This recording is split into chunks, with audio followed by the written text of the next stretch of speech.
Greetings, Jolly Asian Ken here for you once again for another Marvel Collector Corps unboxing video. And with a new addition in the Marvel Cinematic Universe, it should come as no surprise that the theme for this box is none other than Thor Ragnarok. Yes, the good Dr. Donald Blake making his first appearance in Journey into Mystery issue number 85. And upon striking his enchanted cane against the ground, the good doctor would be transformed into the Norse god of thunder, the mighty Thor.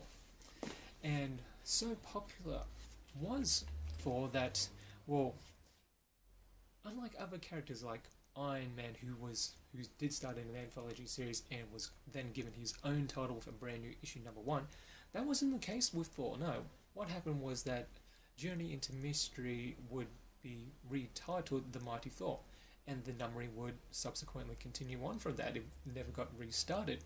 So you are never going to find, save yourself the trouble, because you're not going to find yourself Thor Volume 1, Issue 1. It just doesn't exist. And one of the other interesting things about the Dr. Donald Blake character was that that character was actually retcon, because, well, readers, they really loved the whole Norse mythology and they wanted to see more of Asgard and such. So what the creators did was that they made the Dr. Donald Blake character an identity constructed by Odin to teach Thor humility, and thus they were able to transport Thor back to Asgard and continue the stories from there, which is, well, it's what the readers wanted, so, you know.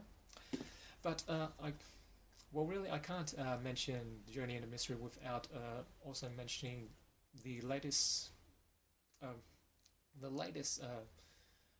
series of Journey into Mystery, which was written by Kieran Gillen, which starred the young Loki. There's a very excellent series. I've read it. I can highly recommend. Yes, Kieran Gillen's Journey into Mystery. It has been collected into 2 ultimate collections, or you can read the individual story arcs that have also been collected as well. Yes, Journey into Mystery did. What happened was Thor did get, after the events of Onslaught, Thor got reverted back into Journey into Mystery, and subsequently Journey into Mystery did run for a few number of issues afterwards before that got cancelled, and then the renumbering eventually continued as well with whole Thor. Yeah, it got very confusing with Journey into Mystery and Thor sharing the same issue numbers, so look into that whatever you will, or I'm sure, yes, it's confusing.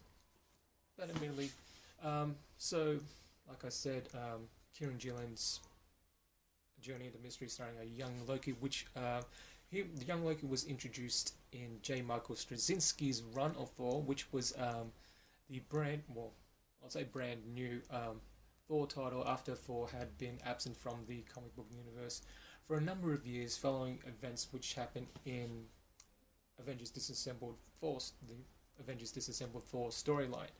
The Avengers Disassembled itself was the big reboot of the Avengers title, and Thor, Iron Man, Captain America, they all had some tie-in story arcs. The most prominent of which was, mentioned the 4 Avengers Disassembled tie-in, because it did signal the end of Thor, the absence of Thor from the Marvel Universe for quite a number of years, actually, before, as I said, J. Michael Straczynski relaunching the Thor title, and that was, I do highly recommend that one as well. Admittedly, I was never a big Thor reader, and that was the first real Thor series that I actually collected. And of course, if you just want just a simple one trade paperback, self-contained story of Thor, then I would definitely recommend Thor Ages of Thunder.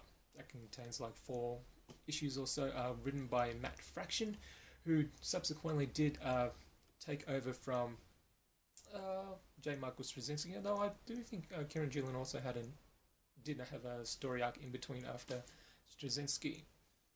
So, by all means, Matt Fraction also had a decent run on the title as well. Now, since we are talking about Thor Ragnarok, it would be remiss of me not to at least mention Valkyrie. Now, again, like I said, wasn't never really that big a reader of Thor, and I don't really know too much about the character of Valkyrie, but I can tell you that she was a member of the the Defenders, and I'm pretty sure I've mentioned the Defenders before. They had over a 100 issue run themselves, many of which has been collected in trade paperback. And Valkyrie herself was also one of the lead characters in The Fearless.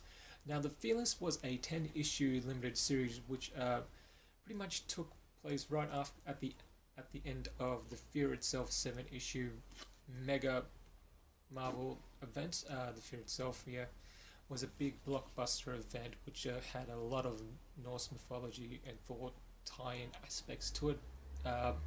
Basically, these enchanted hammers rained down from the sky, and they ended up transforming some of Marvel's heroes and villains into unstoppable, titans. So as I said, Valkyrie was one of the lead characters in the subsequent The Fearless 10-issue limited series. If you do want to read more about Valkyrie and her adventures, you can definitely check that one out. And of course, you can also check out the Fear Itself event. Like I said, if you want to see some of Marvel's heroes and villains, or what that would look like if they did possess a hammer. Admittedly, one of the characters that, well, as you probably know, only those who are deemed worthy are able to lift Thor's hammer, and one of those characters, one you probably want to at least expect to see lift Thor's hammer, was none other than Wonder Woman. That's right, Wonder Woman has proven herself worthy of lifting Thor's hammer, and this took place in one of the issues of the Marvel vs. DC 4-issue limited series. I think issue number 4, you see her in the full transform with the 4 powers. Admittedly, it was only for like one panel or such. But yeah, definitely, Wonder Woman is actually capable of lifting Thor's hammer. So there you go. Well, enough about all that. I guess we might as well get into seeing what's inside this latest box from the Marvel Collector Corps. Okay, as always, this is a collaboration between Funko and Marvel. And if you want to know more about it, you want to head to www.collectorcorps.com. Okay, so let's see what we have. Okay, alright, so they have the next box will be the Incredible Hulk. What do we have here? Okay, we've got a little beanie there. Of course, the Hulk co-starring in the latest Thor movie. Then we've got a Hela pin. Yeah, that's the pin. Some magnets there. Thor, Hulk, Loki, and Hela. And 2 pops, eh? Okay. So, for Ragnarok inspired ball pop vinyl. There you go. And Loki for Ragnarok inspired pop vinyl. Okay. And of course, others in the series: Thor, Hulk, Loki, Hela, Valkyrie, and Heimdall. Let's have a look at the difference. Okay, between the Thors and Loki's. Of course, these pops exclusive to this Marvel Collector Corps subscription-based service. Deck of playing cards and a fidget spinner. Got here Hela, looks like Collector or Grandmaster, I should say, and Loki, Valkyrie, Thor, and Hulk. Now let's have a look at some of this artwork here. Of course, he has Thor and Hulk helmets. There it is. Thor Ragnarok. Hela. There.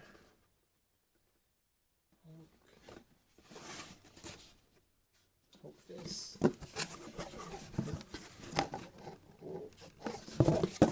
And Mjolnir. Okay. So, to recap, we have the Thor pop vinyl. We have a Loki pop vinyl. We have one beanie, as well as 4 set of magnets, fidget spinner, playing cards, and one pin.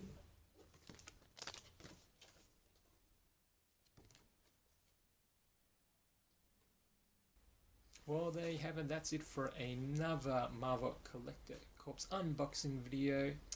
And of course, you can always find out more information by going to www.collectorcorps.com. It would be remiss of me not to mention the fact that Funko have recently announced that they are no longer doing annual subscriptions. So if you do want to subscribe to the Marvel Collectors Corps or any of the other Funko boxes, do be aware that it will be on a monthly or bi-monthly basis, depending on what the box is that you get. There is no longer going to be any more annual subscriptions starting from, I believe, early next year, 2018. And yes, hopefully I will see you next time for the next box, Hulk. And as always, have a harmonious day.